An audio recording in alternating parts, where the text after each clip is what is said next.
ಜೀವನದಲ್ಲಿ ಕಷ್ಟಗಳು ಬಂದಾಗ ನಾವು ಧೈರ್ಯಗೆಟ್ರೆ, ಕಂಗಾಲಾದ್ರೆ, ಜೀವನವೇ ಸಾಕು ಅಂತ ಅಂದ್ಕೊಂಡ್ರೆ ಮುಗಿದು ಹೋಗುತ್ತೆ. ನಾವು ಯಾರು ಏನು ಅಂತ ಯಾರಿಗೂ ಗೊತ್ತಾಗಲ್ಲ. ಆದರೆ ಅದೇ ಕಷ್ಟಗಳು ನಮಗೆ ಧೈರ್ಯ ಕೊಡೋ ಅಸ್ತ್ರಗಳು ಅಂತ ಅಂದುಕೊಂಡು ಹೊರಟಾಗ ಸಾಧನೆಯ ಸಾಕಾರ ಆಗುತ್ತೆ ಅನ್ನೋದಕ್ಕೆ ಎಷ್ಟೋ ಜನರ ಬದುಕಿನ ಕಥೆಗಳು ನಮ್ಗೆ ಉದಾಹರಣೆಯಾಗಿ ಸಿಗುತ್ತೆ. ಅಂಥವರಲ್ಲೊಬ್ಬರು ಚೆನ್ನೈನ ಪೆಟ್ರೇಷಿಯಾ ನಾರಾಯಣನ್ ಅವರು. 17 ವರ್ಷ ಆಗ್ತಿದ್ದ ಹಾಗೆ ಮದುವೆ ಆಗತ್ತೆ.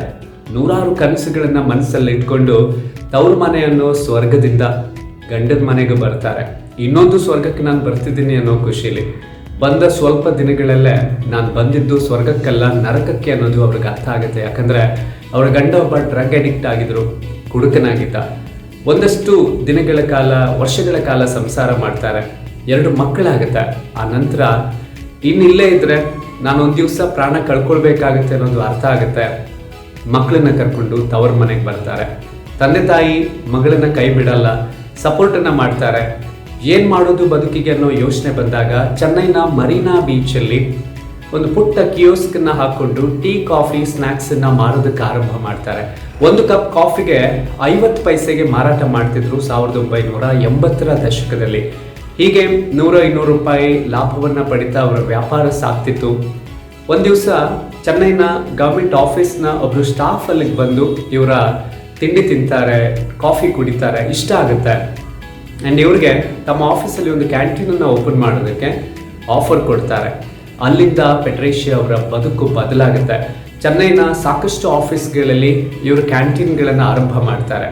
1983ರಿಂದ 2000ವರೆಗೆ ಹತ್ತಿರ 20 ವರ್ಷಗಳ ಕಾಲ ಇದೇ ರೀತಿಯಾಗಿ ಸಾಕ್ತಿತ್ತು.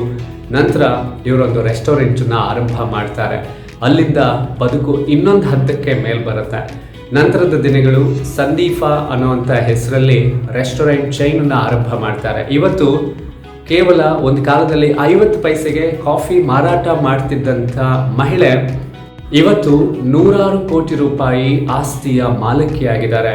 100 ಜನರಿಗೆ ಕೆಲಸ ಕೊಟ್ಟಿದ್ದಾರೆ. ನೋಡಿ, ಎಲ್ಲೋ ಒಂದು ಕಡೆ ನನ್ನ ಜೀವನ ಇಲ್ಲಿಗೆ ಮುಗೀತು, ನನ್ನ ಬದುಕನ್ನು ಇಲ್ಲಿಗೆ ಮುಗಿಸ್ಬೇಕು ಅಂತ ಅಂದ್ಕೊಂಡಿದ್ದವರು ಅದನ್ನೇ ಸವಾಲಾಗಿ ಸ್ವೀಕರಿಸಿ ಬದುಕಲ್ಲಿ ಯಶಸ್ಸಿನ ಸಂಭ್ರಮವನ್ನು ಕಾಣ್ತಿದ್ದಾರೆ. ಯಾವುದೂ ಅಸಾಧ್ಯ ಅಲ್ಲ. ಪ್ರಯತ್ನ ಪಟ್ಟರೆ ತೆಗೆದ್ರೆ ಸಾಧ್ಯ ಖಂಡಿತವಾಗ್ಲೂ ಆಗುತ್ತೆ ಅಲ್ವಾ?